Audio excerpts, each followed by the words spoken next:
Get ready for an epic collaboration as MB Radio and Patriot Radio join forces. These veteran-owned stations are uniting to bring you top-notch, veteran-run podcasts, along with your favorite classic rock music 24/7. Stay tuned for the ultimate radio experience that celebrates our heroes and plays the tunes that never get old.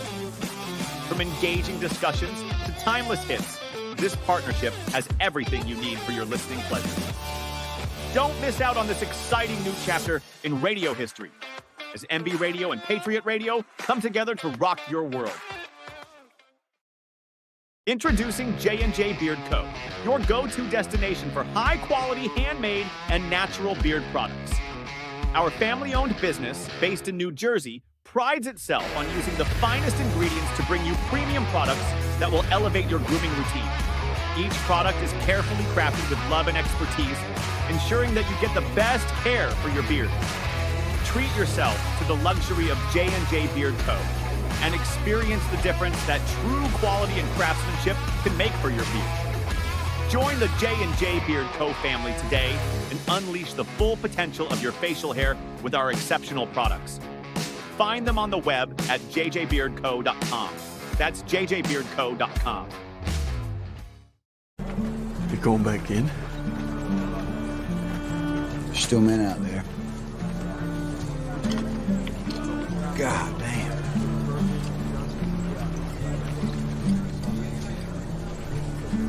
When I go home, people ask me, "Hey, Hoot, why do you do it, man?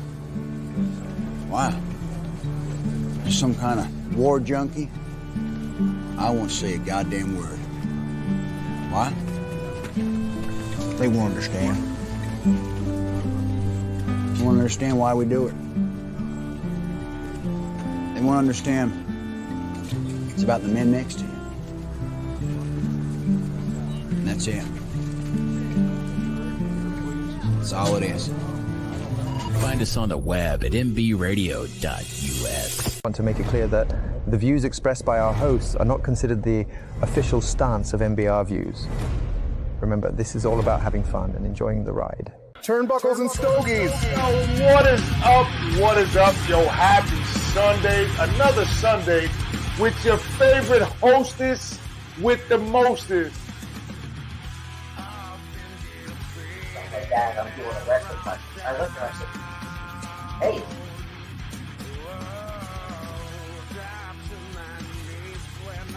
We are Turnbuckles and Stogies Pod, your hostess with the mostest, the big dog, the vanilla gorilla, and ladies and gentlemen, today, yo, y'all ready for this? Because I don't think they're ready for this, Joe. I don't know. It might not be.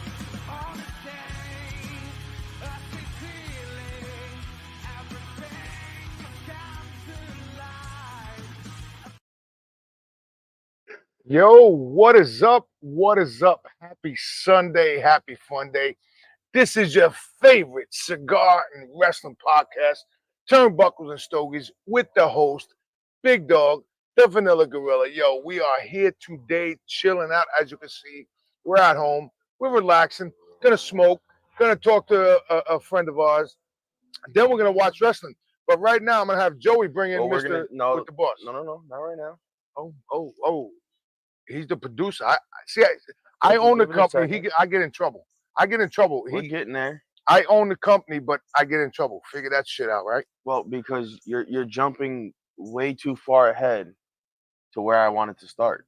Figure that shit out. I get in trouble. I'm the CEO, and I get in trouble for my COO. Because you're jumping way ahead of where I want to start. Freak. Because that's not where I wanted to start. Okay, well, let's start. Turn your hat around and let everybody see your stuff. I don't have to turn it around. Get your stuff at Turnbuckles and Stogies Pod. So at the merchandise store, link is in the bio. Just want to say that. Well, the link's not in the show notes. I didn't put it in there today. Dickhead. There's a lot of stuff I didn't do in the show notes today because didn't have time to. But today is Sunday. Today's all in. Wembley Stadium. It starts. Tony Khan's father's stadium. No, it's not his. That's not his father's stadium. Yeah, it is. No, Wembley's owned by somebody else. He owns the other Because if that was his father's stadium, he wouldn't be letting other companies run there, and they're already running there. Let's see. I'm gonna look it up right Probably is, but if now. that's Siri, Wembley Stadium, who's it owned by? Wembley Stadium is owned by the Football Association. You want to turn off your via speaker, Facebook please? Subsidiary Wembley National. Oh, sorry. You There want we to go. turn off the speaker? Sorry. Yep, I'll turn it off right now, boss. I work for him. You do. I You're work right. for him.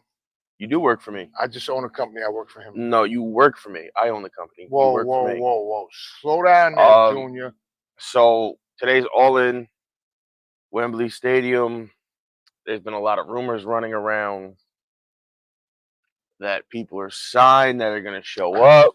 Oh, just so you know, Mm-hmm. the rumor has been already resolved. That Ricochet signed a multi-year deal with AEW. I seen that like a week ago. Why am I here then? Because you choose to be here, because you like being on camera. So I should just leave? Bye. So, ladies and gentlemen, he's going to host the rest of the show. I'm going to sit here, listen to music, and No, you smoke won't. a cigar. Nah, you won't listen to Have a music good day, while my guys. show is Take running. care. No, this is my show. You won't listen to music. So either way, we'll see how true that is. Come today. He's going to show up today? If not, no. If he's gonna show up, it's not gonna be tonight. It'll be on Ricky Wednesday. Starks has signed to WWE. Not yet. His contract isn't fully up. They said no, it's not. They said he's still under contract for like another 2 months because of his injury. I think Tony Khan's going to just let him go. We'll see. So, but All In's gonna be good. The card is great. From top to bottom, the show is stacked. I'm You just have looking to see Ospreay. what Monet wears today, because she's not with her husband no more. Well, so they say, but it's got nothing to do with what she wears. Oh, he designs it. No, he didn't design her gear. So I want to see what she wears tonight. She designed her own gear. I want to see what she wears And tonight. Sandra, the legendary seamstress, makes her gear. When she worked for Vince, he made her gear. When she left, Sandra was making her gear. Because Sandra works for AEW, who has been around for ever. She's made every iconic look. Danny said, premature, boss. This is some Jerry Springer shit. Yes, yes, yes, Jerry. Yeah,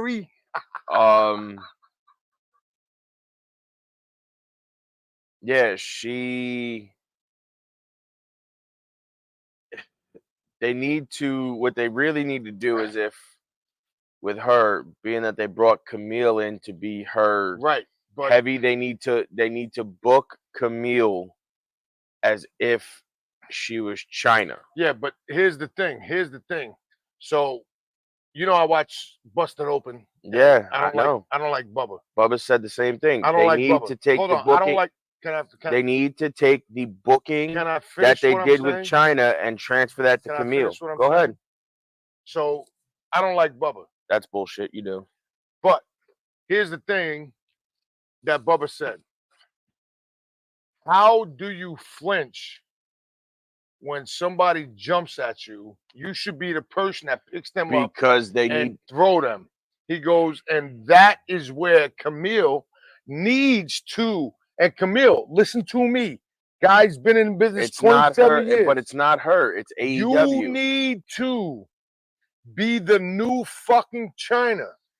That's literally what I just said. You need to be the new That's China. If somebody flinches at you, that's just stand there and go. literally what I just said. Just stand there and go, what the fuck? But I literally just said that. Well, I'm just saying. But I just said that. Okay, but can I say it? I just said that. Okay, I'm gonna shut up. I'm gonna turn my microphone off. I just said that she needs to be.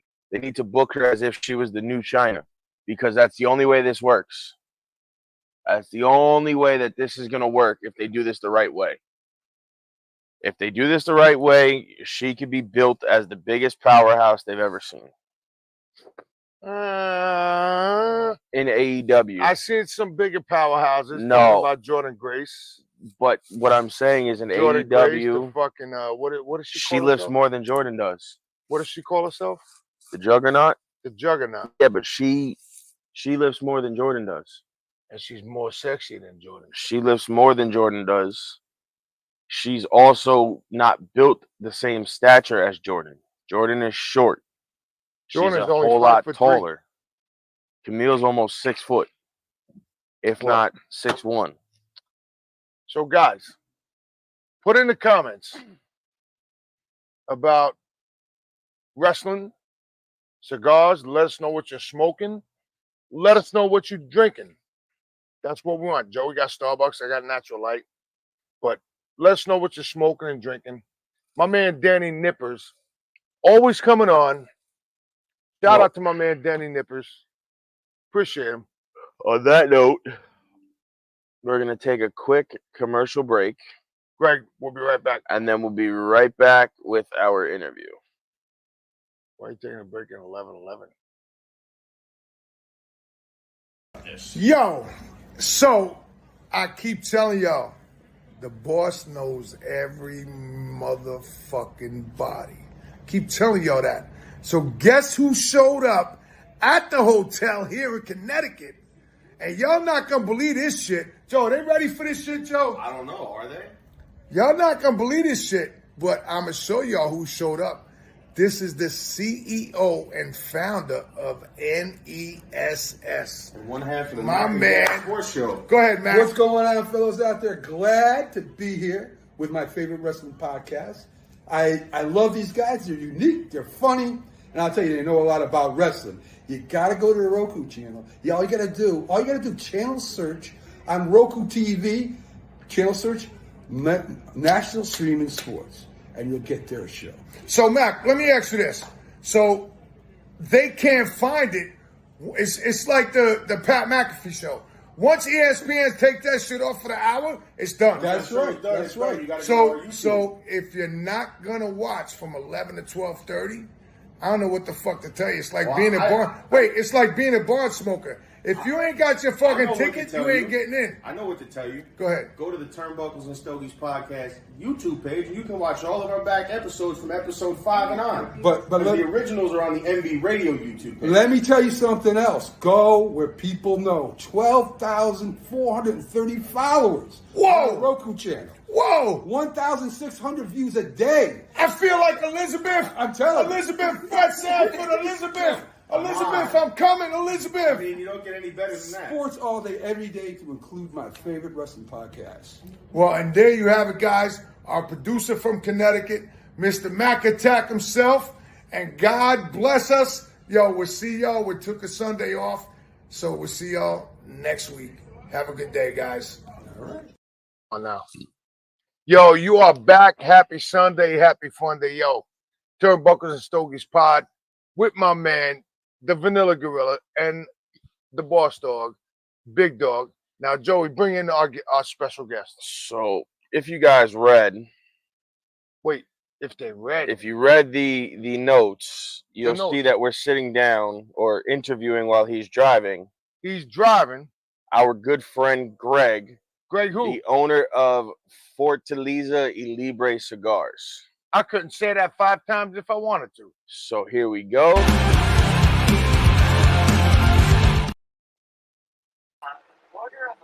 Greg, Hey, what's up, Greg? I couldn't say that 5 times if I wanted to. Jesus Christ, people, go away. Now, we're right next to the airport, so. Oh man. Well, I Yeah, can't You hear be quiet there, Mr. Plane. Here we go. Thank you, sir. So, Greg, so question number 1 is, tell us how you got into the cigar business. Oh wow. Started smoking cigars in '92. In 2012, was smoking a cigar in a freezing cold garage and realized that my passion was greater than most, and thought about starting a cigar company. So I started putting money away at that time. It started to grow in the next couple of years, and then I went through the federal process to become my tobacco importer of license. Got my first cigars in the country in March of 2019 and released them in May of 2019. So that was 5 years ago, and here we are today.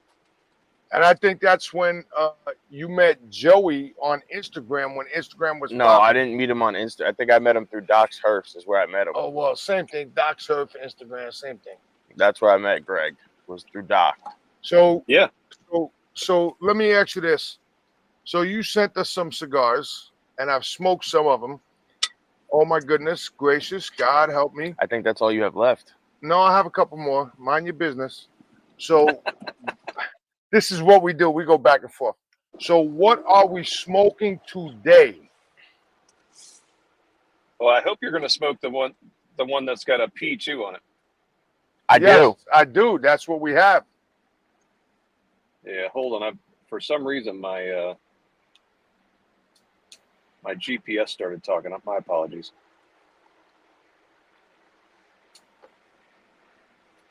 All right, I'm back.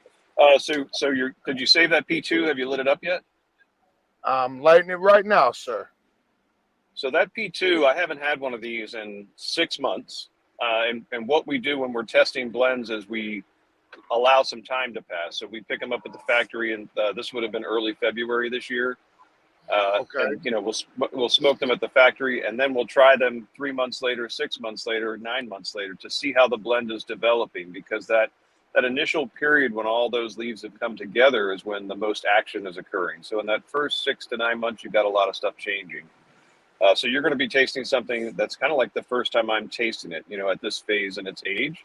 And it's a Dominican blend, but there's some really cool stuff in there that I can't disclose, but you'll taste, it won't taste like a typical Dominican cigar. I've already started mine. It's got some great background flavor, and if you're retrohale, it's not going to burn you.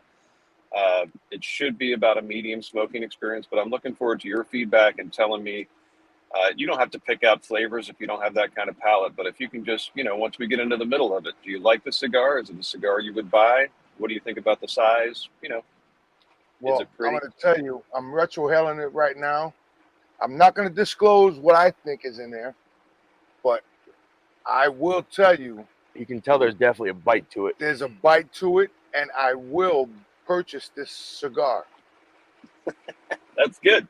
Well, let's get it. We'll get into the middle of it and see what you think then. But I think you're gonna, if you there's a very distinct flavor in that cigar, and I think, you know, you probably know what it is. It's the first time that we're working with that leaf, and I'm pretty excited about it. So let me ask you this, Greg. So you're in Virginia. So now you're going to different shops. Are you trying to expand your corporation into other shops? Yeah, so we're based in Northern Virginia. We're in about 96 shops across the country now, and we are kind of on the road. I'm actually not driving. My chief tasting officer took the wheel. I'm scared for my life, frankly, but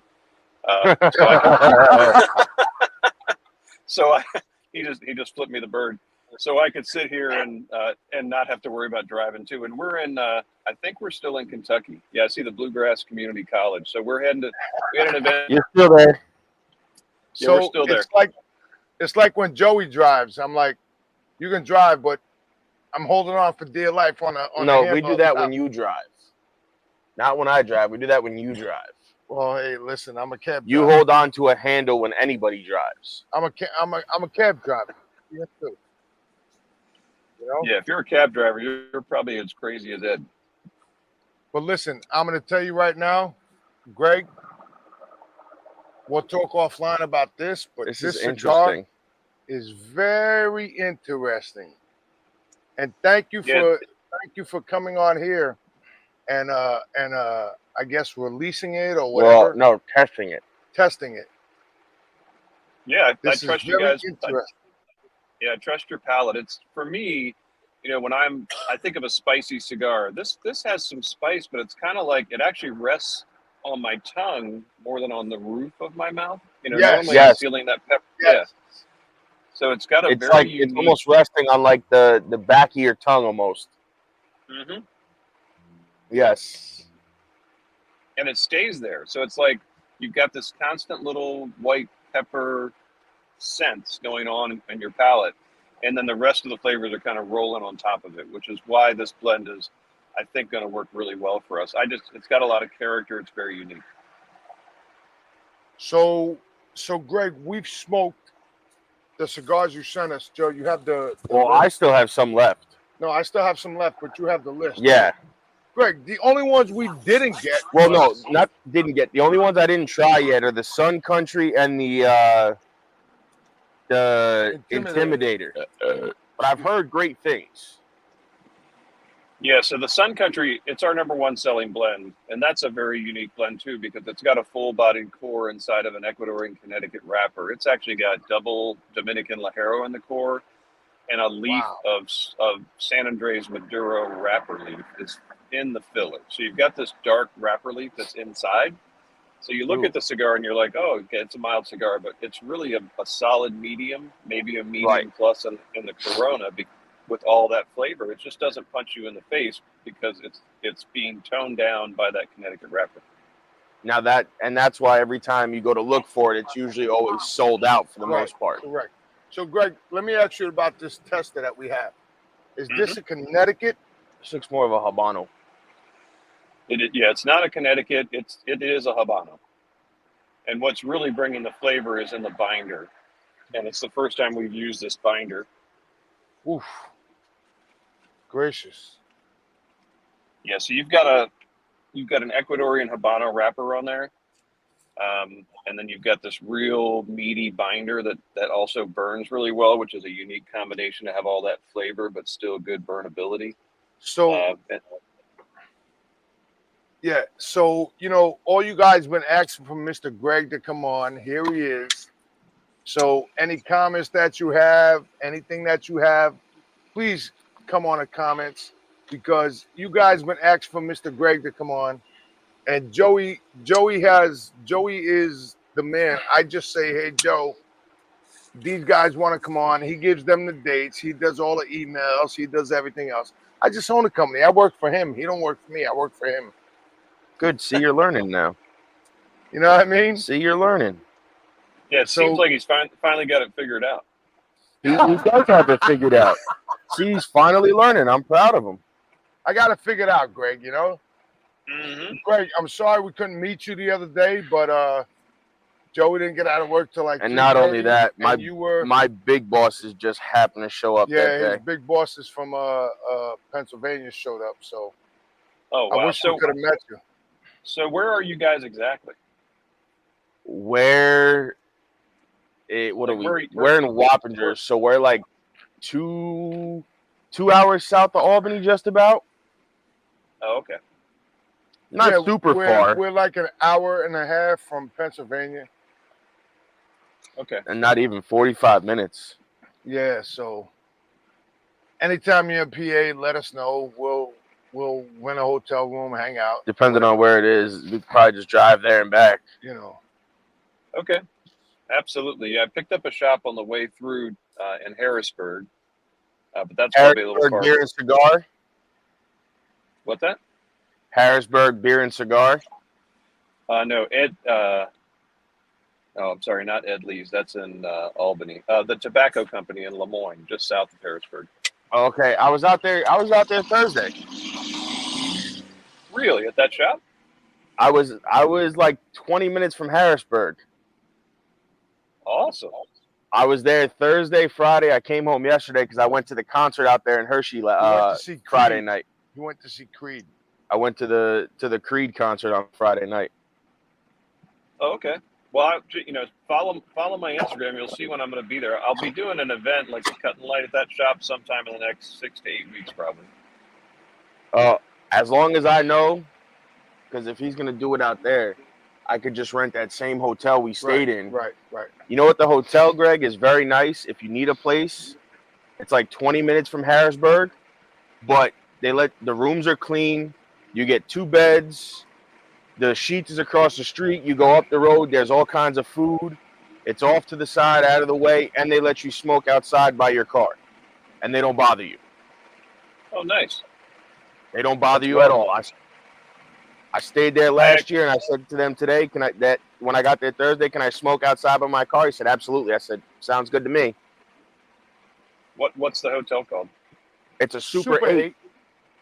Oh, okay. I'll leave the light on. It's a Super 8, and then the Motel 6, they leave the light on for you next door. So you can find your way. Yeah. Exactly. And then next That's door awesome. to it, they're building one of those Advid hotels, the IHG ones. Oh, yeah. So you have the Advid, The new ones are like the right up Super the road. 8, and then you have the Motel 6. And that Advid, when I was there last year at the same time, they had just broken ground. Like everything was dug out. They had just maybe laid the concrete slab while I was there. Like there was nothing there when I went last time except rebar sticking out of the ground and maybe some piping. That was Greg, it. Let me ask you this. How did you come up with the name of your cigars? So the name of the brand is Strong and was originally Strong and Free in Spanish. So it was Fuerte y Libre, which is strong and free. My last name's Free. I like strong cigars. I had a little bit of a trademark issue with Carlito Fuente, so we've settled, and I'm changing the name to Fortaleza Libre. So Fortaleza means strength as opposed to strong. And then the names of the actual cigar lines are all inspired by famous rodeo bulls. So Bodacious was our first line. That's the most famous rodeo bull. Bushwhacker in the top 10 bulls of all time, and so on and so forth. So each one right now has a bull-inspired name. Joey's gonna show some cigars. That's the Bushwhacker. Yep. He's got some with him. Hold on. The Midnight Vendor, because I didn't smoke this yet. All right. And then I had the Avalanche. Oh, nice. Just so everybody can see. And you can find them in how many stores? 96 stores, and our website is fylcigars.com, and we have a retailer section that'll help you out. So fylcigars.com. Okay. Perfect. Okay. And then if you follow my Instagram's a lot harder to spell out, but it's Fortaleza y Libre with no spaces. And that's where you'll really see my travel schedule and what I'm up to. Yes. If you've been watching me recently, you'll see I was in Vermont last week, and I'll be in Alabama tonight. And then you was in Kentucky because you was like the 15%. You were doing the OT, and then if you watch, he does the OTP taxes for each state he goes to. Yeah, I thought that would be a nice educational it is idea, because people don't know why, they cross into New York. Why are cigars so expensive here? Or, you cross into Canada and like things are so expensive. What's going on? So this is kind of like this little education, but also keeping people updated on where I am and what I'm doing. So I was on live with Ish on Instagram yesterday, or I should say this morning. I've been on live like all night long. So Ish said that you can smoke in PCA this year. The mayor did pass it. He passed it 2 Fridays ago. So if you're going to PCA, you can smoke. Yeah. So the rules were really tight a couple years ago, and the PCA has worked very closely with the town council and the mayor to get these things changed. And it didn't just happen miraculously. It was a lot of work behind the scenes. New Orleans really wanted PCA there, and PCA really wanted to go back. So I'm really excited for the opportunity to be there. It'll be my 3rd year with a booth at PCA. But going to New Orleans is just going to be like a coming home for me. It's going to be our first year. Yes, we will. We're going to be there. Last year we were supposed to be there, but my wife was sick and not feeling well. So this year we will be there with BAMF cigars.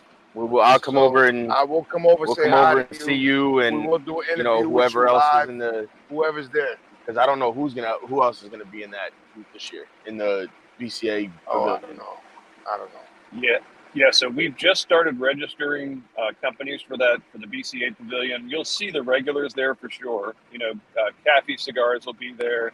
Yep. Garo Cigars will be there. I'll be there. I'm not sure about. I'm guessing Lord Baltimore will be there. I'm just thinking of the companies that were there last year. Founders was in there last year. Of course, Drew will be there. He'll have the whole fucking middle floor. He's talking about the BCA. Right. But I'm saying, of course, Drew will be there. Well, all your big names are always there. Your big names are always going to be there. All those guys. Yeah, I want to meet like Black Line Cigars. Black Star Line, you mean? Black Star Line. I want to meet those guys. I want to meet like guys like you. All the boutique brands. That's who I want to meet. I don't care about the big brands. I want to meet there- the new people. There's gonna be a lot of great boutique brands. Not all of them in the BCA Pavilion. You know, everyone's making their own decision of what makes sense for you as a company. The BCA Pavilion makes sense for me for a couple reasons. One, I'm on the board of the BCA, Right. but also it's a package. You know, if you're a boutique brand, you don't have to think about a thing. You pay a flat rate. The furniture is provided. The chairs are provided. The carpet's provided. Everything is there, and so you walk in and you just bring in a suitcase full of cigars, set up your display, and you're done. So I don't have to worry about setting up a booth or Very hanging nice. posters. It's all set up. So that's why I do it. Just convenient. No, that's a smart idea. That's probably the way to go if you are a boutique or a smaller brand. That would be the perfect way to go. Right. Because it's not going to cost you an arm and a leg. And if you don't have a team of people that's going to be there helping you set up your booth, I mean, I don't want to get there the day before. That costs more money too. You know, come in the day before, set up your booth, move your furniture around. So it definitely makes sense for me. And this will be, like I said, third year in the BCA Pavilion. Really excited about it. I already got my hotel room booked. Well, we need to book our hotel. We got to book our hotel and our airfare. Not only me and him are going. Well, My daughter said, well, if you're going to New Orleans, it's my last year of high school, I'm going with you. I said, I guess I got to book a room for 4 of us then. Well, I'll just book my own room if that's the case. I said I got to book a room for 4 of us. I'll just book my own room. You know? Because it makes more sense. So, Greg, let me ask you this. So, being with BCA and PCA, what is the difference? So the Premium Cigar Association was really started out, and this is, if I'm wrong, someone can correct me, but I'm pretty sure it really started out as a retailers organization. So it was designed to bring manufacturers together at a convention so that the retailers could come and get great deals on cigars.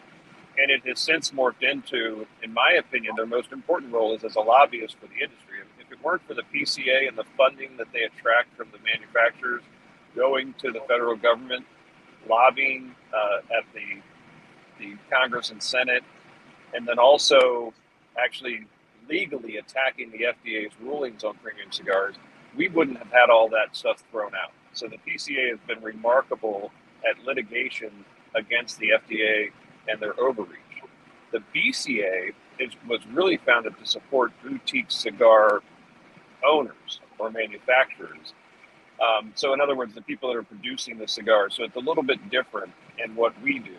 And what they do for me, I think the most valuable thing is once a month we do a monthly member Zoom meeting, and we have an expert on it. It's an expert in different fields. So I think the next one is actually trademark law, which I wish I had had that meeting a year and a half ago.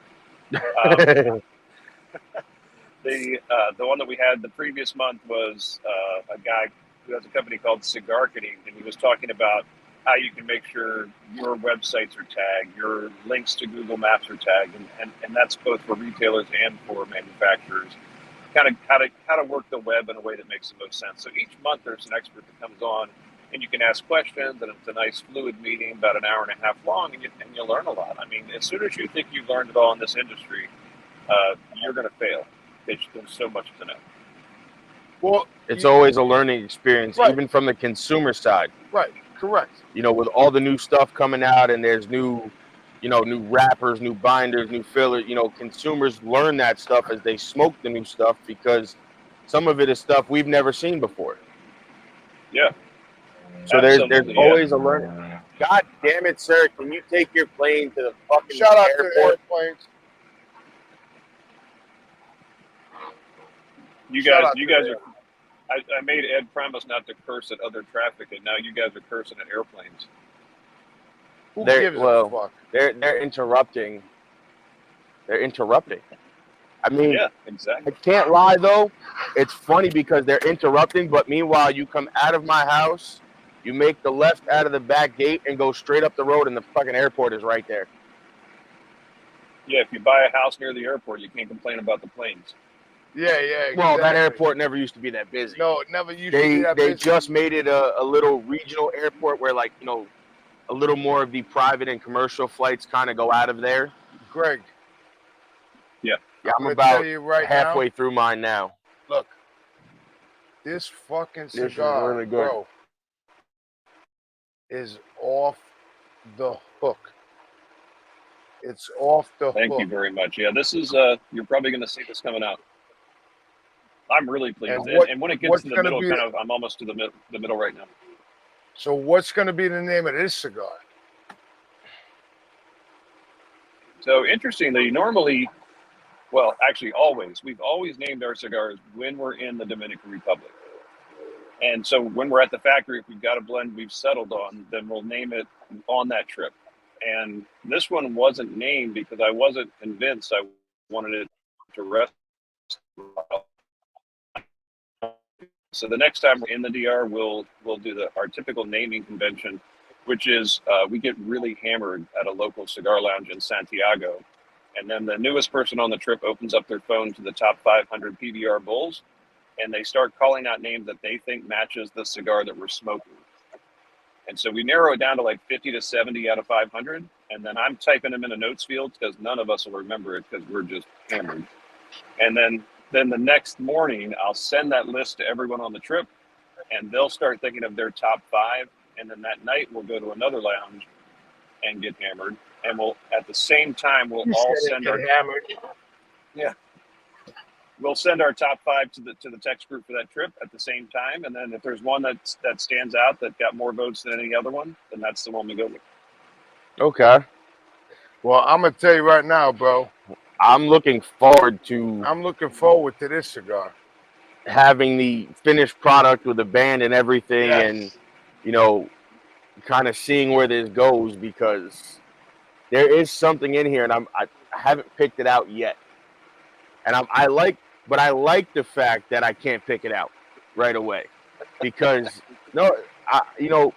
that's for me, that's a big thing, because not that I don't want to know what's in it or what you made it with, but to me, sometimes the best part about smoking a cigar is not knowing what's in it.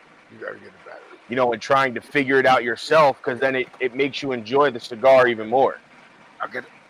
Give me a second, guys. Because you're not smoking it to get everything, you're smoking it to, find those notes or find out what's what. Yep. Yeah, there is a very distinctive flavor that kind of hides in the background. We talked about it where the light pepper is on your tongue, on the right and left and in the back. So it's definitely a very distinctive flavor. And if you know it, you know it. Like if you're a fan of this tobacco, you would be like, oh wow, yep, there it is. But if you haven't had it often enough, you won't pick it out. I think I might have, but I don't know. I'm still kind of figuring it out as I go, because I think I have an idea, but I'm not sure yet. But on that note, let's just take a quick commercial break while I plug the computer in, because it's going to die. All right, man.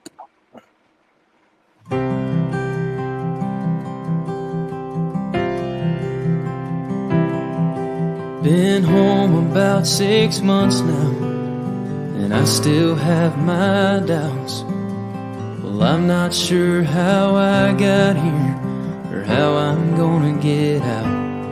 Well, my mama says I look the same as I did before I left. But if she could see inside of me, it would scare her to death. Well, I can still taste the powder from the barrel of my gun, and I can hear my sergeant screaming, run, soldier, run. And I can feel the backpack on my shoulders, God, and weigh a ton. And I see death in every single thought. Well, they taught me how to put that uniform on. I just can't get it off.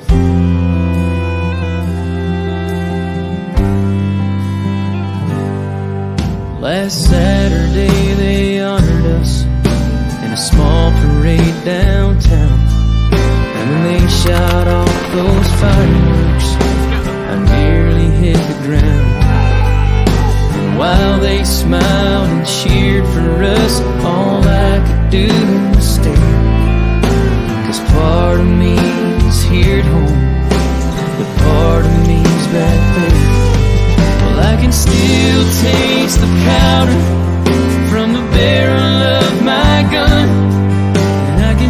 my sergeant screaming, run, soldier, run. And I can feel the backpack on my shoulders, God, it weighed a ton. And I see death in every single thought.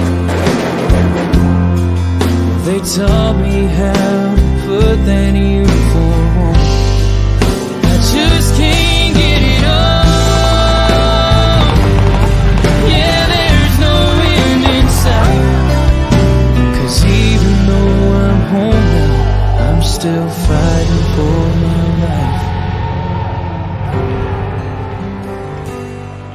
Well, I can still taste the powder from the barrel of my gun, and I can hear my sergeant screaming, run, soldier, run. And I can feel the backpack on my shoulders, God, it weighed a ton. And I see death in every single thought. Well, they taught me how to put that uniform on. I just can't get it all.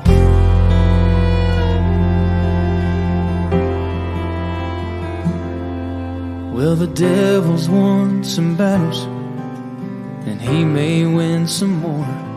But don't he know the American soldier will always win the war?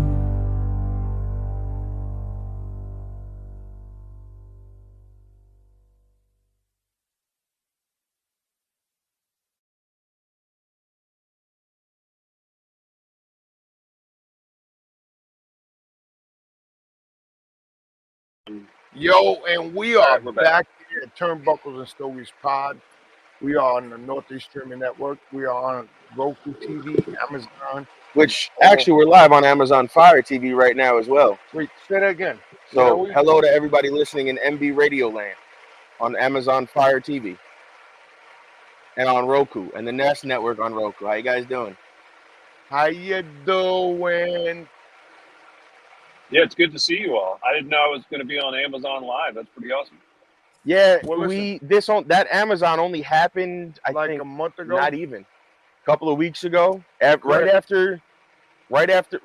before Barn Smoker, actually, we got the email that MB Radio had created the Roku app, which was good because now it's a Roku channel. What I didn't know until we filmed the week before, right at Cigar World in New Jersey, was. And we're trying to get you in there too, by the way. Yeah, Cigar World in New Jersey was that we were on Amazon Fire TV as well. Awesome. So, now we've ventured onto the Fire Stick. We'll send you her address. Well, no, remember I told you he's going to send them to me, and then I'll drop them off to Roy when I see him because he leaves the 28th for vacation. He goes to vacation for like 3 weeks in Europe for like 3 weeks. Yeah, Europe. And then Cigar World, all I have to do is go there and drop them off to her. Yeah. Awesome. Looking forward to it. She's a fucking smoker. And when I tell you a smoker, bro, that's the only woman owner that I know. When we first met her, a fucking Ligero. Yeah, no, it wasn't a Ligero. It wasn't a Ligero. What was it? It wasn't Ligero. It was just a Maduro. She lit up a Stolen Thrones Maduro the first time we met her, the red and black label. But she's one of those shops that is, and you've probably seen them before, that likes to cycle out some of the old stuff, bring in some new stuff, and then, whatever doesn't sell, cycle the old stuff that's sold back in. She's trying to broaden her humidor to, a little bit more of the boutique stuff. So I told her, when we were talking, I said, I have a lot of friends in that area. I said, so, I can help you out. I said, I don't want to overwhelm you because, it can get overwhelming between Ish and this guy and that guy and you and this one. And, it gets kind of to be too much. So slowly we've been kind of, try this, one or two at a time and just kind of leaving it for a little while. And then when we go back, hey, listen, here's two more, try this, and then if I have more, if you want to try the different one, here's another one. That's kind of the way we've been doing it so that, she doesn't get overwhelmed, but she gets a decent, amount of different brands. So, Greg. Awesome. Yes, sir. Here's my question to you. So, your factory is in DR or Nicaragua? It's in the DR. Okay.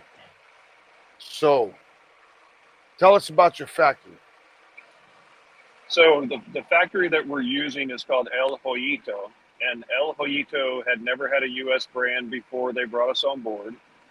I chose them because I wanted to work with a small factory so I'd have greater influence, but also because they have access to a 40-hectare farm of Dominican tobacco. And the advantage to having access to that farm is that we get all the tobacco from the farm, and the farm doesn't have to worry about wholesaling it. And as a small company, one of the big things that can happen if you're working with a small factory is you get Dominican Pelado Cubano from the Cibao Valley, but the valley is 130 miles long and 10 miles wide at points. So there's different terroir in different areas of the valley. There's different microclimates, and there's closer to the mountain, closer to the river, and also farming style. And so those three things can really change the flavor of tobacco, even if it's the same seed. So having a consistent farm that's producing our tobacco year after year gives us a product that doesn't change over time. So I asked this question to Ish and other guys we had on Screws the Airplanes. So let me ask you this. So if a leaf sat for 7 years, okay, and you use that leaf, what's the difference in the leaf? If that's 2 years or a year? So you broke up a little bit at the end, but I think the essence, I'll answer the essence of the question. So if you know anything about red wine, I'll use California Cabernet Sauvignon from Napa. Red wines that are designed for aging have a window where this is the best time to drink that wine. And tobacco works the same way. In other words, with tobacco, you've got a period where that tobacco is getting better and better and better. And then you have a period where that tobacco is falling off. It's losing the essence of itself. So yeah, there's a great value in aging tobacco to a point, but there's also a point at which it doesn't get better, and in many cases starts getting worse. So it's all about what that window is. Our newest cigar, the Intimidador, has tobacco that was grown 5 years ago. So that's some really good age on the core tobacco. And then once it's rolled, it rests post-roll for another year, another 12 months. So it's all of these pieces of aging are changing the tobacco. And the idea is you change it to the point where you've got this nice long window where if people store them at home, they're still going to get better, but you want to release them when they're at their peak. Like, I don't want to sell a cigar where someone's got to put it in their humidor for a year before they can smoke it. So when we release the cigar, it's ready to go. It's in the window, and that window should last for a period of time. You'll find that lighter wrappers don't age as well over time as darker wrappers do, because they're already a little bit flat. When you compare the flavor of a Connecticut to a San Andres, there's a definite difference. So you're already flat. The San Andres is going to get better and better over time. It just has this capacity to kind of mellow out any of the harsh edges and become this really smooth, great, sweet, rich tobacco. Listen, I'm going to tell you right now, I'm actually really, really enjoying this. It's actually, for something that, again, not knowing much about it, which is perfectly good for testing the blends. It has, I wouldn't say surprised me, but it's definitely something I don't think anybody has tasted too much of before. Right. And I'm running a couple of things in my head at the same time as I'm smoking it, because I have different ideas of what it could be, but I definitely think when this goes to market, this will for sure be something that will move. Sell. Because it will not be on the shelves. It's different. Like you said, it's more of a medium plus, not a total full, and not really mild. And there's not a lot of cigars, I don't think, and I could be wrong, on the market that are a medium plus. It's either mild medium or medium to full or full. Nobody really does that kind of in between section of the medium and full. Yeah, and from my perspective, I think that's where most of the flavor lies. You know, when you get to that medium plus, medium is really where the flavor is. You know, when you start getting to true full, it starts just kind of punching you in the face. There's really no. Yes. It's hard to get any nuance once you're at full. I mean, you're just, it's like pedal to the metal. It's crazy. But when you bring it down to medium, you've got all that flavor, and you really can taste all the complexity of the blend. So I think that's what we've gone towards with many of our blends, to include the Sun Country, which is very complex and in that medium range, but also like the Midnight Bender and the Intimidador. That Intimidador goes in the resting room post-roll as a true full, and we leave it in there for 12 months, and that's when it settles into a medium full. And that's where we're getting a lot more flavor. Okay. That Midnight Bender, I know when you had first sent it to me when I had met you through Doc Zooms, that was the first one I think I had tried, I waited on that one because it was the 60 ring gauge. So I waited until I had enough time to, relax and chill out with it. And that was probably one of my favorites that I've had so far. And I don't know if it's because of the darker wrapper.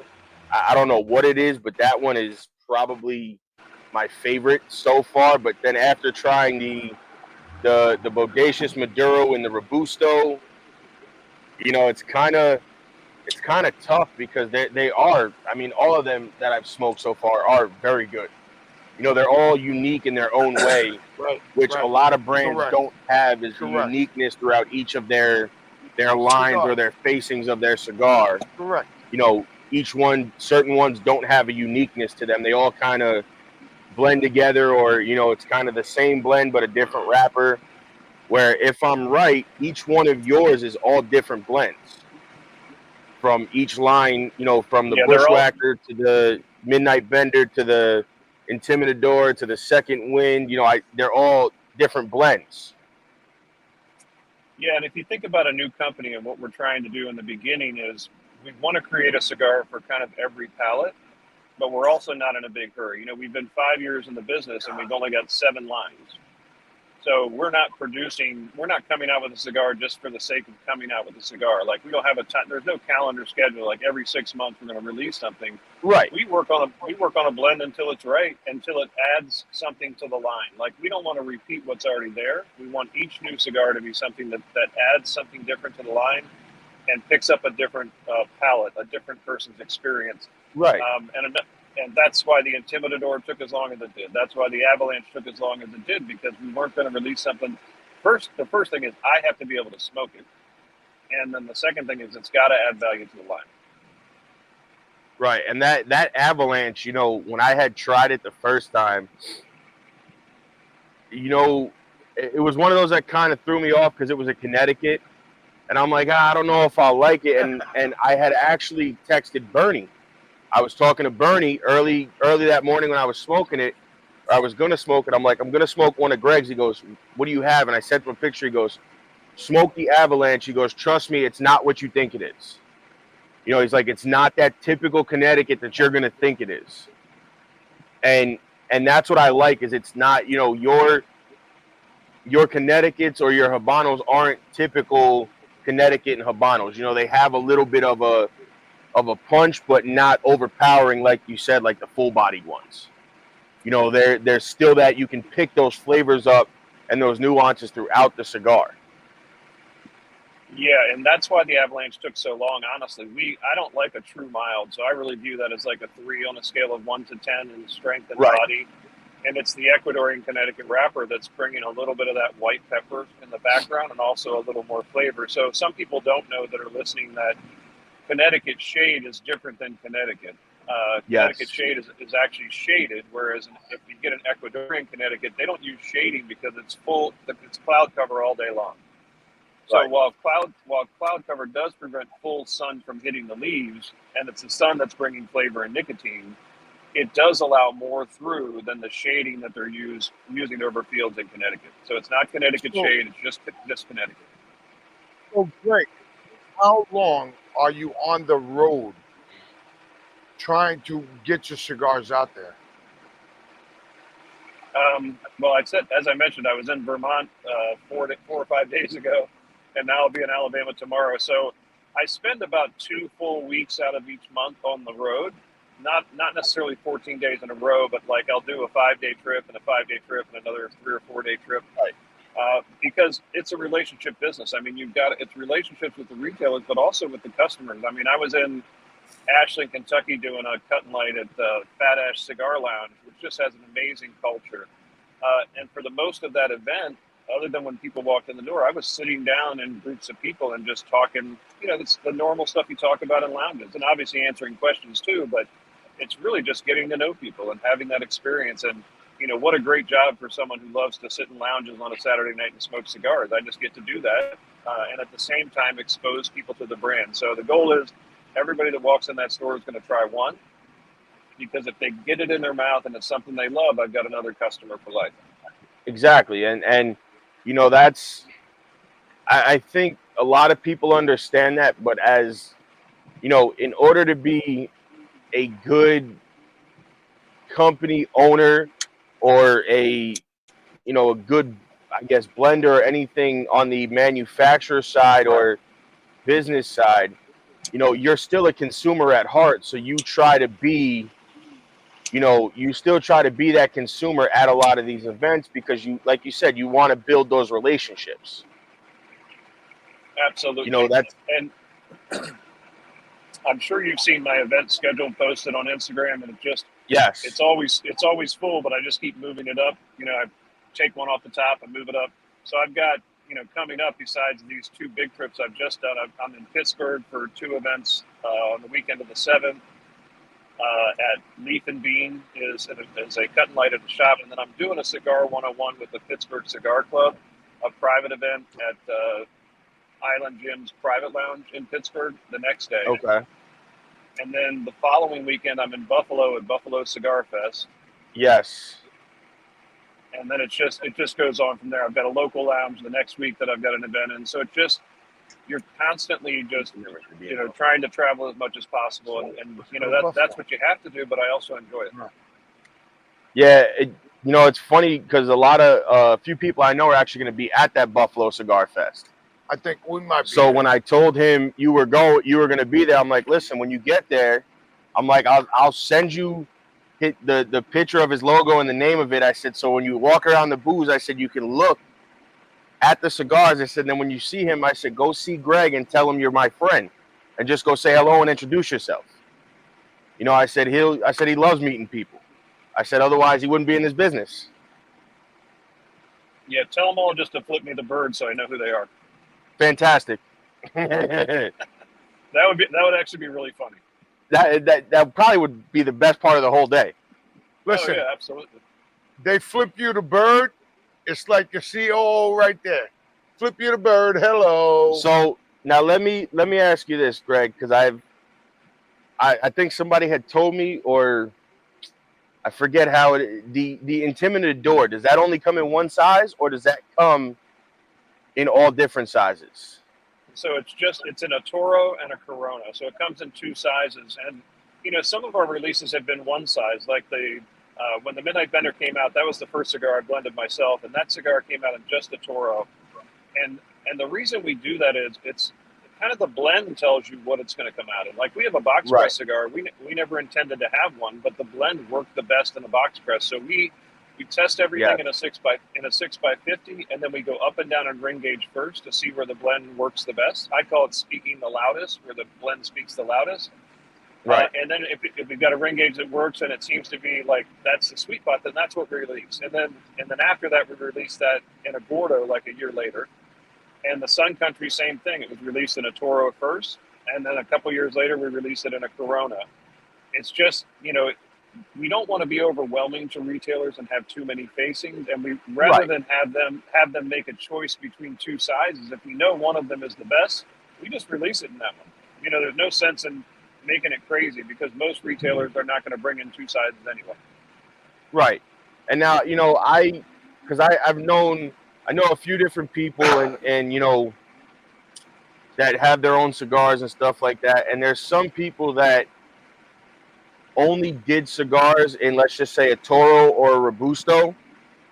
Mm-hmm. And I don't know if you had this same, I wouldn't say issue, but like same dilemma of like after a while that one size kind of slows down on selling, and then you have to kind of revisit the blend and release it in another size, because there's those people that have had those problems, like almost refuse to go up a size or go down a size in ring gauge because they just don't either care or they don't want to.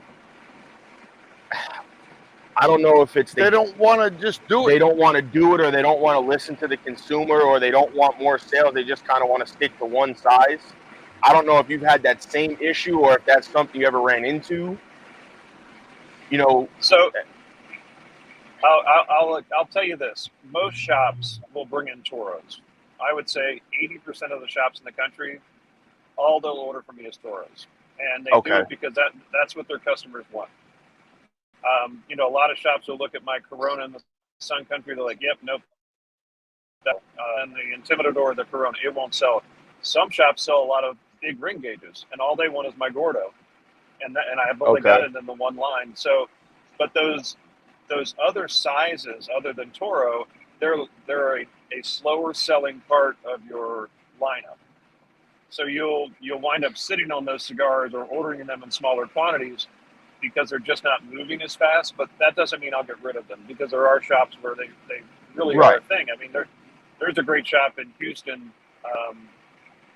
They call them H-Town, and they do a lot of Lancero exclusives. Like, they're known for Lanceros down there.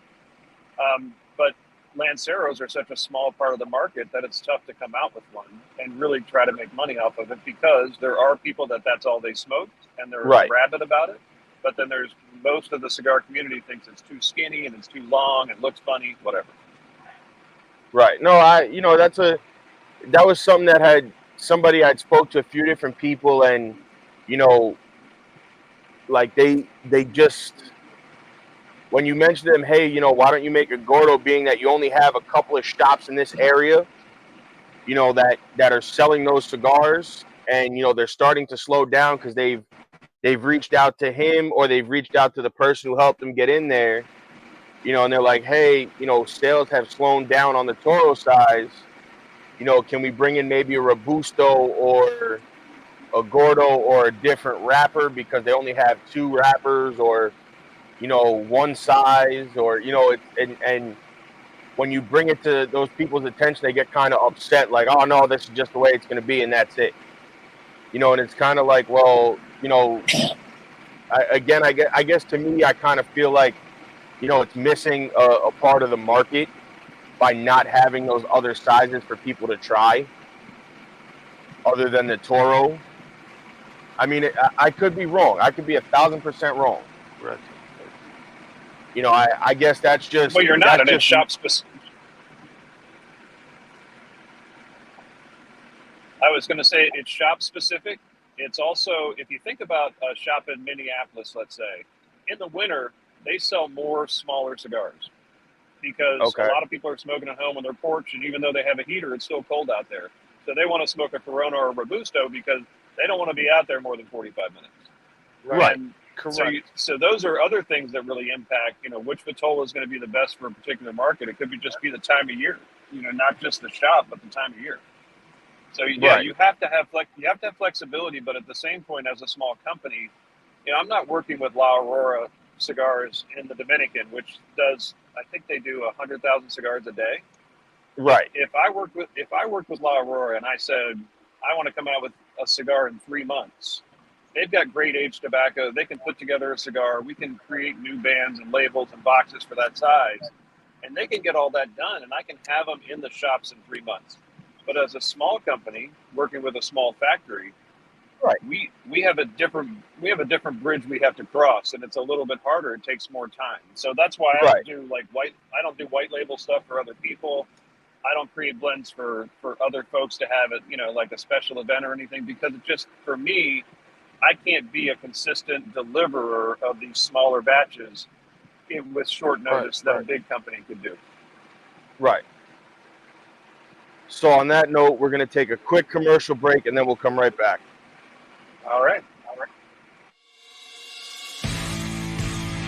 No, like governments, like state actors, non-state actors, NGOs, all working together to create this influence around the world. There's something out there I think everybody here should go watch. It's called the AI Dilemma. It's I need a to small write that video. down. Mm-hmm. You should absolutely write that down. It's very good. It's very short. It's less than an hour, I think. It's called AI Dilemma, and it's a very updated version of all the things that artificial intelligence can do. And they're getting very deep right now. We're starting to see something called AI intimacy. And AI intimacy is where each person is getting their own AI system. Now, what's that based upon? It's based upon not your demographic, but your psychographic, how you think, what you like, where your vulnerabilities are, what your susceptibilities are. And that AI system is with you. It's on your phone that you can talk to 24 hours a day, 7 days a week. It's literally reverse engineered through every click, like, and share that you've ever done, every comment you've ever made. It knows you better than your priest, your pastor, your spouse, your parents, your brother, your sister, any family member, your best friend, because it hears all your secrets. It knows every search you do on the internet. It knows everything that you want to learn about. It knows everything you're interested in, and it just gets reverse engineered and becomes your personal AI system.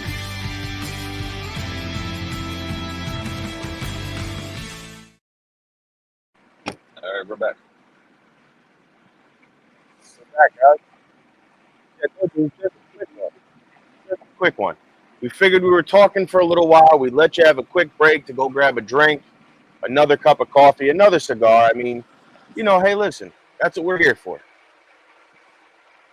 I think everyone appreciates that. I couldn't go anywhere because I'm locked in a car for the next 4 hours. But Oh man, that's no fun.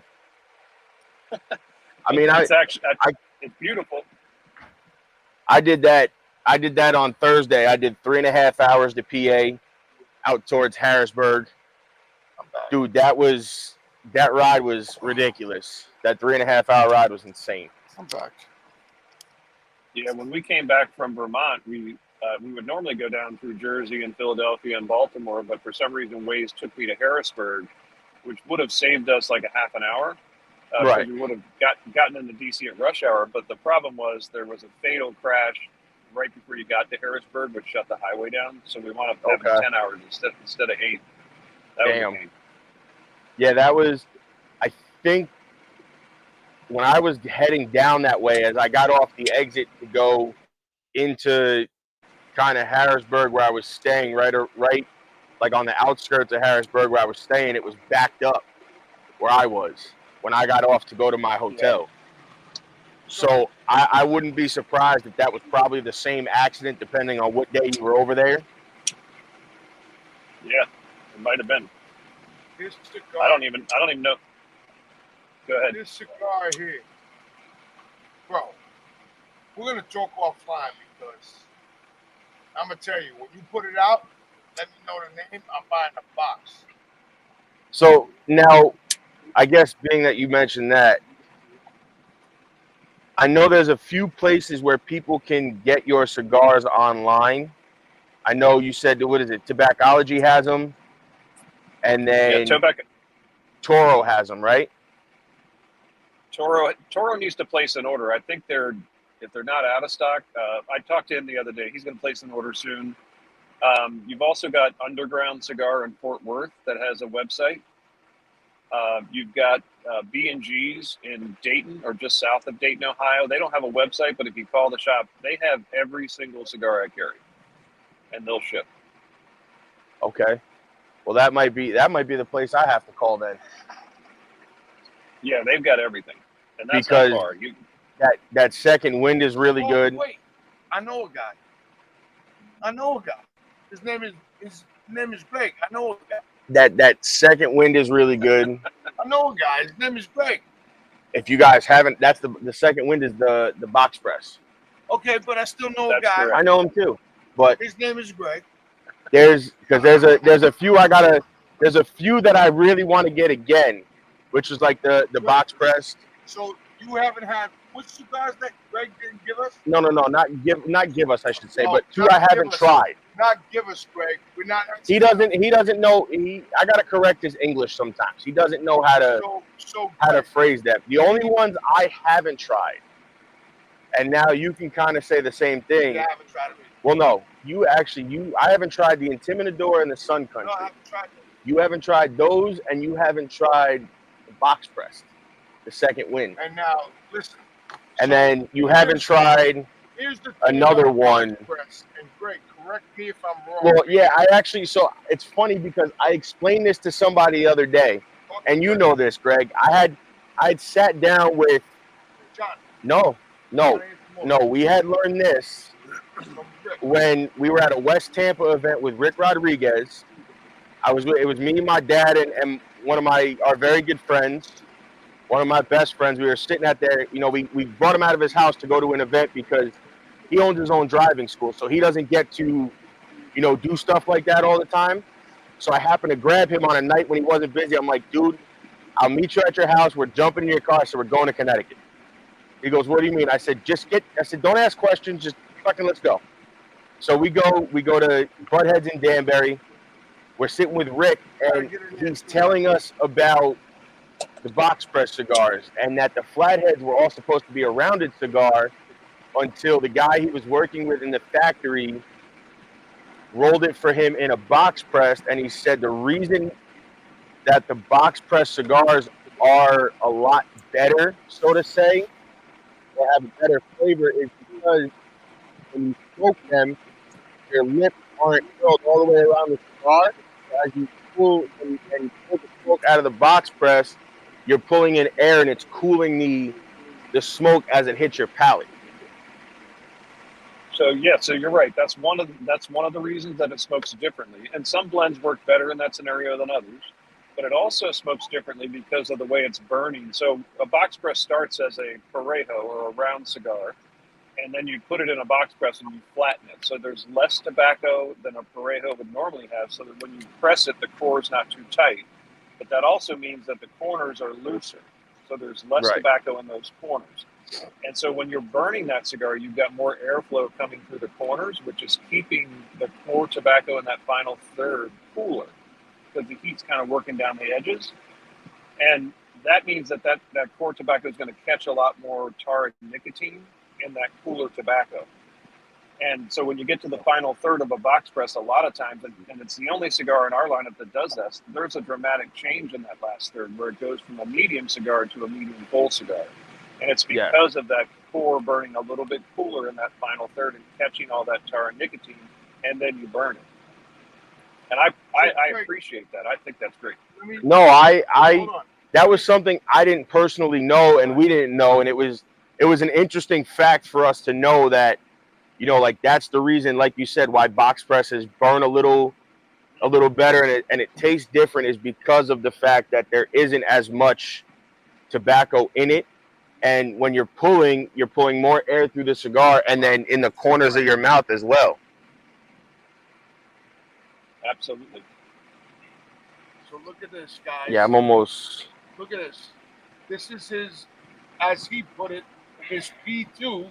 Because it's not. Us, and I was told when he sent it to us, he said to me, do not smoke. He said, that save it for the podcast. Save it for the podcast. So guess what, guys? This shit right here. Oh, this is. Yo, I don't know what to tell y'all.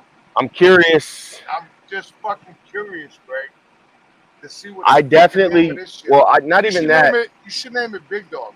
No, it's a rodeo bull. You should name it Big Dog. It's a rodeo bull, not a dog. It is. There probably is a rodeo bull. There probably is one. There is a rodeo bull called Big Dog. So name it Big Dog. There probably is. Listen, I don't want no money. But I will tell you. I don't want nothing. Just name it Big Dog. I'm curious. After smoking this, and then I'm curious to see what it'll taste like in the final product when you actually bring it to market. Because I think just based off this is fucking phenomenal. I can see this, like you said, being one of those sellers that are up there, kind of, maybe out with the Sun Country or something like that, because of the difference, like you said, in the flavor category of like that medium plus range. I'm very curious myself to see what the final product tastes like, and if it sells the way I think it will. Yeah, I'm curious too, and I really think it probably will be coming to market. Something that I'm noticing smoking this after sitting on it for 6 months is how much burn time we're getting out of it. So something you'll notice with smaller boutique brands is we put as much tobacco as we can in without affecting the draw. So we pack them tight. If you think about a company that's like La Aurora that's producing 100,000 cigars a day, if they can save a penny on every cigar, that's real money at the end of the year. I'm not interested in saving a penny or two in tobacco. I'm interested in giving you a lot of tobacco, give a long burn time, and a great smoking experience. So now, Greg, let me ask you this. You have the guy driving next to you. Show his face. Sir. Show his face. Tell him say hello. Oh, that's Ed. Hi, Ed. That's Ed. Ed, what's up, Ed. buddy? Hey. How you doing? But I'm busy driving 90 miles an hour down the highway. Yeah, he's driving 90. Fantastic. Ed, just he's driving 90 miles an hour down the highway. He can't talk. Shit, 90 miles. You guys didn't hear that. Mind your business. So now I know you had the Intimidador with your new label on it.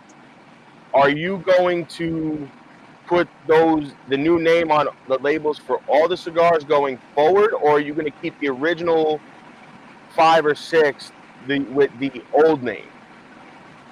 No, so we legally have to change everything over to Fortaleza, but Carlito Fuente was kind enough to give us 5 years to transition, which means we don't have to throw out bands, we don't have to throw out boxes. Okay. So as we run out of bands, like we just ran out of bands for the Sun Country. So you'll start seeing the new name on the Sun Country probably in the next 6 or 7 months as we start bringing in that new band.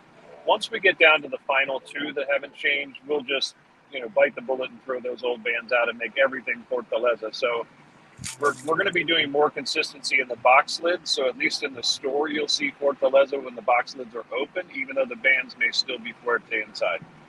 Okay. Yeah, that was something I was actually wondering myself.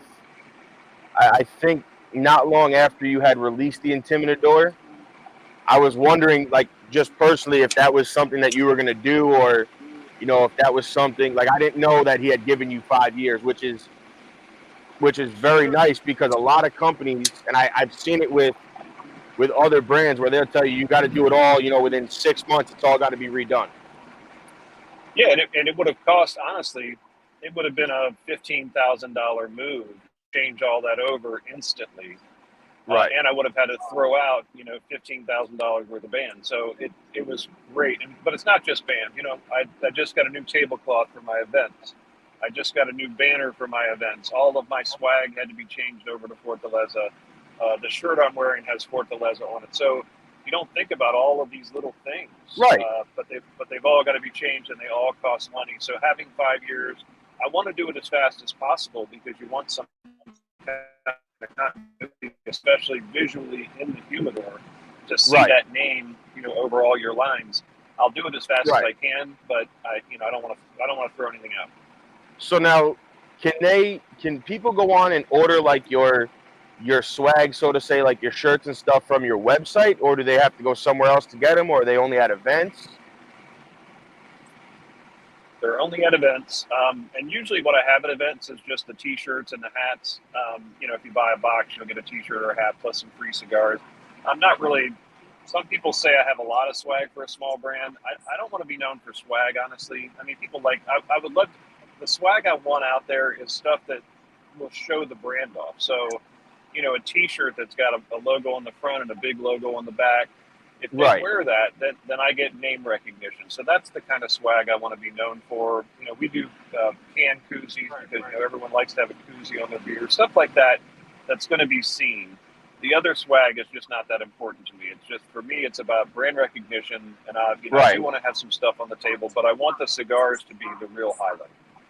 So now, have you considered maybe like cutters and lighters, like a perfect cutter with a backing on it with your logo, lighters and stuff like that, or is that something you're not really kind of?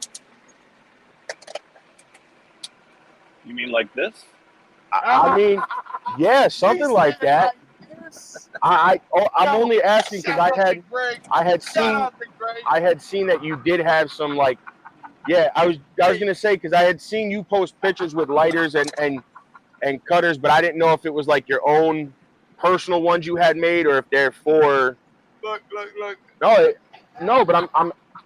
It's Shout out to Greg. But it's a legitimate question to ask. It is, because I've seen company owners that do it, like this, and they only do like cutters and lighters for themselves. Like they don't do it for, like events or anything like that. Like it's just kind of, it's there for them to have and post their pictures with. That's why I'm asking that question.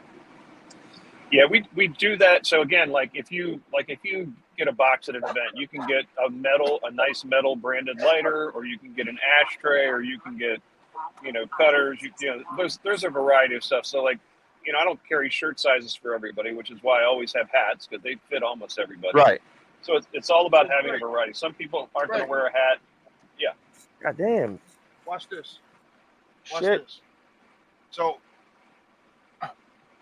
I'll hold it. So our buddy, Taste of Cuba, who is now working with the New York Tobacco Association, had a ashtray done for himself. And that motherfucker's heavy as a fucking piece of cement. It's a steel ashtray with like a Damascus wood finish with his logo in the middle. That's awesome. And it's a prototype, so it's a one-off. Like, so now that he gave this to us, he gave it to us last week. He gave it to us, so now we're the only ones that have this, because he doesn't have this because he's getting a new one. So that's why I'm asking, because like, hey, he does a new ashtray or something new every year, and then he gives it away to somebody that'll use it, or somebody to post it, because just so you know, he's also involved with a new cigar company. Yes, but they're a company that hasn't infiltrated the U.S. market yet. Right. They're working with him for some stuff, but he just became big with he's doing all the social media now for the New York Tobacco Association. Okay. So he has hooked up with them, and actually he is helping us as well with our photos and our filming. Our interview with Francisco we did a couple weeks ago, we put out, he was the one that filmed that. He was on the episode last week with us, kind of talking more about it. He just did their golf outing they had. Yeah, the hot model. So he's working on some stuff. So, he's definitely a guy that is good to have in our corner, because he'll be able to help us a little more get into some of these shops to film, and potentially get brands into that he's tried and helped us out with and stuff like that. So it's cool to know people like that, and to see that you're doing the swag stuff, because a lot of companies, like you said, they're not known for swag, but the swag, like you said, is conversation pieces. Right. And that's kind of where we're at now, is we're getting ready to maybe do a run of, well, not so much lighters right away, but like a run of cutters with our logo on them. So I use a company I use Visol for my cutters. They're a really reasonable price, and their engraving is free. VISOL. It's a great company. Yes. You were talking about the golf outing. Was that the one with the New York Tobacco Association? Yes. Yeah, we were in her shop, in Kathy's shop, the day after that. Yes, he was up there Monday. He was up there Monday doing their outing. So Tuesday would have been the day you were there. Right. And that was the day I was going to come up. But for us to get up there from where I was, I think it was like another 2 hours, and you would have already been, on your way to Vermont again. A guy like you take the private flight, you take the private jet back to Vermont. but you're like one of the presidents. You take the private flight back to Vermont. So, listen, guys, on that note, we are here at Turnbuckles and Stogies Pod with my man Greg from Fortaleza y Libre Cigars. It's another Sunday, another fun day. It's almost time for us. We're winding down here. So, Greg, we will talk soon. So now, to wind down, kind of, I know you said that this is in the pipeline for, you know, maybe another 6 months or so before it comes out. I could be wrong. Is there anything else that you have after this you're working on, or is this kind of your main focus right now? Actually, I have something coming out before that. So actually, shipping in on Tuesday from the DR, I've got an event exclusive Lonsdale. It'll only be available at events. It'll be kind of the free cigar that you get when you make a purchase. It's got a lot of first generation Cuban seed in the core. It's also got some Pennsylvania tobacco, which is where both sides of my family are from. And it's going to be called the #GMFF, which is Greg motherfucking free. That's what I'm talking about. Yo, so you can hashtag Greg motherfucking free here. You know, he said, Greg, it's going to be the Greg motherfucking free. Yeah, I like that. Listen, that that could sell as a regular cigar. That could sell. I hope so. Listen, It's going to be an event exclusive. If you put that in a box and put it in stores, and you called it the Fortaleza y Libre #GMFF, it probably would sell. Greg motherfucking free. Yeah, so we're looking forward to that. That's pretty exciting. But, you know, we talk about it takes about a year and a half for us to get something to market because, you know, there's aging time. You know, you've got to test the blends first. So, like, the Intimidador, it's in the resting room post-roll for 12 months before we release it. So you think about it. So for the last 12 months, every month we're putting more in the resting room. So we've got that good age on it. Before the show ends, I want to mention I'm going to Doc's house on Tuesday night to hang out with him and drink some of that North Carolina mountain water. Are you? And smoke, so does that mean you're going to cigars. shoot the potato gun again? I hope so. So when you go to Doc's house, make sure you hit us up because I'll come on fucking live and I'll still go. Well, Doc will probably do what Doc will probably do is a herf, like he normally does. You're more than welcome to come to our house too, by the way. Next time he's in New York, he'll let us know. Yeah, I'll let you know for sure. I'd love to smoke a cigar on the porch. We got like 2 minutes left. So guys, we are here with Greg from Fortaleza y Libre Cigars. Best interview I've done so far. And I gotta tell you, this shit right here is good. Is off the fucking rack. I'm waiting to see what this is called. Cause I'm gonna tell you right now. I'm gonna dig into those other ones. Probably I'm buying a box. One or two of the other ones that I have might get smoked today. I haven't decided yet. So we need to go to commercial. Well, we're pretty much. This is pretty much it now. But we thank you for coming on, Greg. We definitely enjoyed this cigar that you sent us. I can't wait to see, you know, like you said, when it goes to market, I can't wait to see how it does, because I think it's going to do very good. And I'm looking forward to when you have that event and you have that #GMFF, because I'm going to need one or two of those for my own self.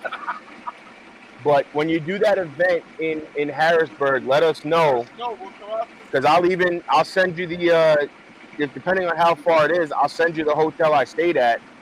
You know, it's they don't have breakfast, but the rooms are clean, the shower's nice, like everything is. It's got a table in your room to eat at. Like it's a decent room, but it's not expensive. It's not going to break the bank. Awesome. Yeah, I'm looking forward to that. I'll definitely keep you posted on where we're headed and keep watching that event list for any events near you. I definitely will.